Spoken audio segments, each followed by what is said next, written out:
Բարև ձեզ, իմ զրուցակիցն է Ամերիկահայ գրող Liyah Babayանը. Ms. Babayan, thank you for being here today. Thank you for the invitation. So you are here to film a documentary based on your book called Liminal, a Refugee Memoir. Tell us more about this project. It's an incredible opportunity, first of all, for us to be back in Armenia after 30 years and now 3 generations, my parents and my children. The project really came into fruition once the book became popular in the United States, and it's been encouraged and taught in courses in high schools, secondary and post-secondary classrooms. And it resonated, the message resonated with not just refugees, not just Armenian diaspora, but it resonated with people that are in any kind of displacement or transition in their life. And so the documentary just organically evolved into the next medium for storytelling. What parts of Armenia, regions, cities, will be included in that documentary? So far, we are really focused on Yegvart, school number 1, because this has been my family's residence. When we were displaced after the pogroms in Baku, our official residence was in a school storage for 4 years while we were homeless. And so our focus has been there. We've also been traveling throughout Armenia. Yesterday we were in Delijan, and we've been documenting monasteries and really creating a story, a cross-parallel story between Armenians and spirituality, Armenians and seeking refuge in God, and the story of refugees that are displaced who are seeking refuge in different lands on this planet. So it's a really interesting and deep story, but I would like you to elaborate what's the main message of your book, and what are the key points that you would like people to pay attention to? The book is so open to really resonating on different levels with different readers and different audience, whether it's American readers or global readers, Armenian. And the takeaway for the book, I believe, for us as a family is a healing journey back to fragmenting our identity back, because that's what happens when you're displaced, is you lose your home, your language, your loved ones, your motherland. Your identity is fragmented. So what does that look like for refugees, for Armenian refugees, the diaspora, to fragment back a sense of identity, a sense of oneness in the Armenian identity when they are miles away, languages separated, and even spiritually distant from our monasteries and all of our spiritual leaders. So the takeaway for other readers also can be how to find a sense of belonging in oneself, post-trauma, post-loss, post-grief. There's many takeaways. What I would hope people to focus on, which is bigger than just my family's story and bigger than just survivors of pogroms and genocide, the collective Armenian tragedy. What's bigger than that is there's 110 million displaced people in the world right now, and half of them are children. And so that is a voice that's not heard, and that is an experience and a perspective oftentimes overlooked. So when my book was introduced in Congress, it was introduced as the Armenian Anne Frank story, because the original Anne Frank story, with all of its value, with all respect, in a modern world today, millions of children, they're not in camps like that. They are actually displaced, and they are living in them. What's living in them is the wars and the traumas and the ethnic killings they take away with them.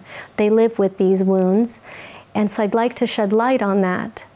And I really think that readers take away a perspective from a child's experience of war, based on my journal writings. I journaled, the book is comprised of journal entries from age 11.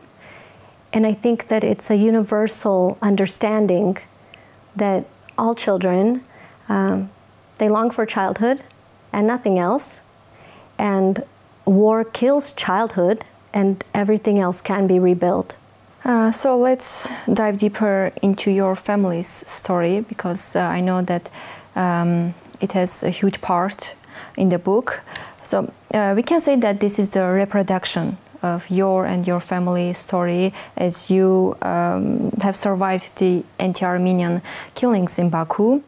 And after which you moved to Armenia. I would like you to tell about your experiences and feelings as a child, because you were a child at that time. And how did you feel, how you continued your life after that in Armenia? Well, growing up, I mean, all of us Armenians growing up, we would hear stories from our grandparents, if we're lucky, great-grandparents, of 1915, and their escape and their plight and their suffering.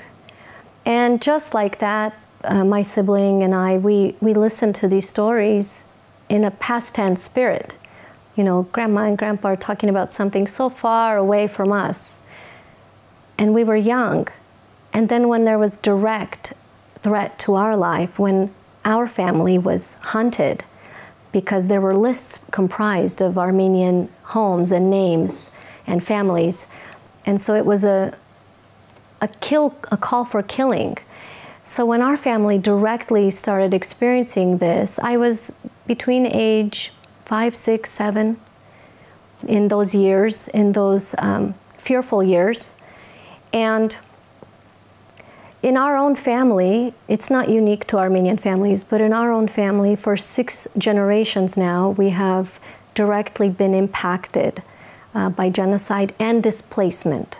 So not only violence, but also uprooting and resettling, uprooting and resettling.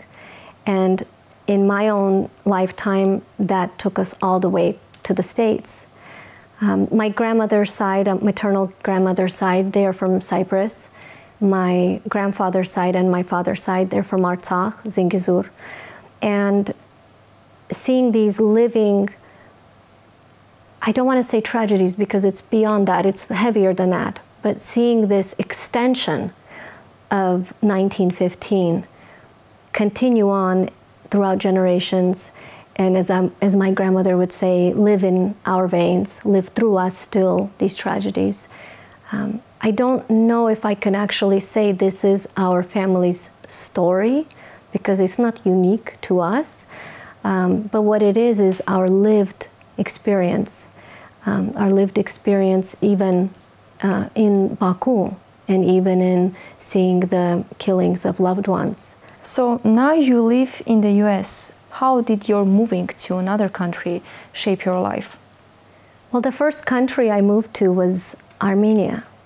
This was our first, as refugees, the first country that we arrived to was here. And that was right before the earthquake. I was on a balcony in Davitashen when the earthquake happened in Linakan. And my parents at that time were flying. On the 7th of December, they were flying out of Baku, landing here.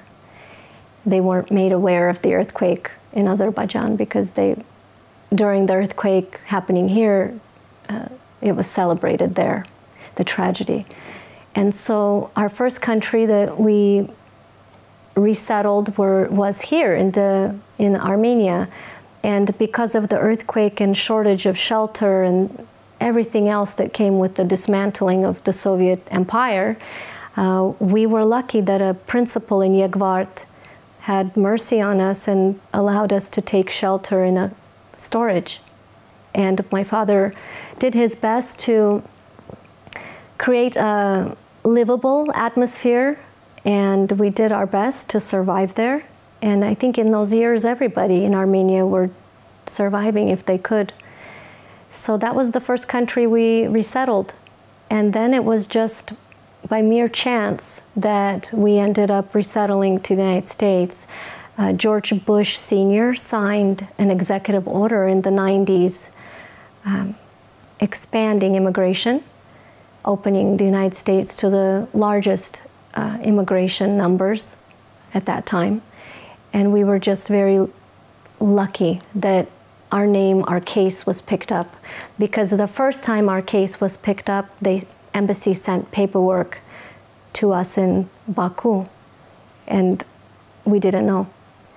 And then we were resettled to Twin Falls, Idaho. It is a refugee resettlement community going back to the Vietnam War. It resettles people from all over the world. It's not a large community, it's about 50,000 people. And when we were there first, it was about 28,000 people. And it was about 300 refugees, Armenian refugees, that were resettled there. And now it's a very small diaspora, but a very strong and effective diaspora in the work we've done. As I know, you are the first refugee elected to a position in Idaho. You have also been recognized as one of Idaho's Women of the Year twice, and these awards are really like significant achievement. What do these recognitions mean to you personally and professionally? Well, they speak more about my parents and my upbringing and my roots and the Armenian spirit of resilience and adaptation. It's not on my own that I have received these awards. My name is on there, but it is not on my own. It is many years of work and commitment by both of my parents, who spoke very, still speak very little English, and then didn't speak any English. Both very educated, but they've done very low entry jobs, providing for me and my brother an education. And so these awards speak to me of the journey my parents have taken, and my grandparents even. And these awards also speak to our contribution. When people think of refugees, they sometimes have a stereotype. And the awards are very quick, and they're glass and plastic, but the work behind the years of dedication and the years of contributing back to your community, that's from the heart. That's not for an award. That's because you want to deepen your roots and find your community. So for me, these acclamations, they're appreciated, but what's more appreciated for me are the opportunities my parents created and the opportunities granted to me in the United States. Your activity led you also in the works of Armenian genocide recognition. And can you share more about your advocacy work with Senator Jim Risch and the significance of the Armenian genocide resolution that finally being recognized by the US Congress? Well, I think that first we need to speak to the fact that when people think of the Armenian diaspora, I think, first of all, everyone thinks of California. Everyone thinks of the large diasporas in Massachusetts or New York. But what's overlooked is the smaller diasporas throughout the United States. The United States is a large country, and every state has legislators, and policy is set by these legislators. So the diaspora, the larger diaspora, for many decades, almost 90 years, have attempted to have the Armenian genocide recognized in Congress. However, it just was not successful, and it wasn't the right timing, perhaps. So what happened was, from my work in business, and as you mentioned, I've held public office in Idaho. I served on the school board as a trustee. I've ran for city council, served on various city and state-involved committees. And so from that, crossing paths with legislators and building relationships, educating them on our refugee journey, on the Christian genocide on the Armenian 1915 genocide. Over time, these conversations and relationships, they developed. And so when the time came, Senator James Rich, out of Idaho, he was the chair of the U.S. Foreign Affairs Committee. This is the committee that decides foreign-related issues, policies, including the resolution drafted for recognition of the Armenian genocide. And when I published my book in 2018, I was invited to Congress to present testimony and share not only about pogroms, but at that time, the back and forth talks of ceasefire technology on the border of Azerbaijan and Armenia, as well as advocating for cutting of funding, U.S. taxpayer funding that was allocated for Azerbaijan, and also advocating for positive relationships with the Armenian government and supportive relationships through our legislators. And in sharing my book and sharing our family's story and also about the 1915 genocide, the conversation arose about the resolution that has been blocked. I believe for 97 years, the U.S. Congress, presidency, and even academia has been censored by Turkish lobby, and the genocide just really hasn't even been taught. So generations weren't aware. And James Rich we met, and then again when he came back to Idaho on their recess, we spoke again, we met again, and he was dedicated to it, but he's just one legislator, so presenting it on the floor to vote, it was voted down twice. And I was persistent in meeting with him and talking to him, as well as other Armenians in Idaho. We would write letters, lobby, and advocate. And it's just a handful of people, less than 50 people, maybe even less, even more active. And we were just really pleased that he listened to us, because each legislator focuses on their constituents. So he wasn't meeting with anyone else outside of Idaho. And we were just very pleased that he listened and that he found it valuable and important to be persistent so that it did pass in the House and in the Senate. So, looking ahead to some of our conversation, when will your documentary finally be released, and on which platforms you are planning to introduce your film, your book? Well, for now we are in filming, then we will be in editing and production, post-production, and we also are wanting to first put the film through film festivals, international festivals. And then the goal is to submit it to Netflix and have a much wider audience. There's many platforms now. The book itself, I published as an independent author. And since then, since 2018, there's even more platforms and more creative outlets to reach audiences. So we would like to reach as wide of an audience as possible. Thanks for the interview. Thank you. Հարգելի հեռուստադիտողներ, ես զրուցում էի ամերիկահայ գրող Լիա Բաբայանի հետ։ Կհանդիպենք։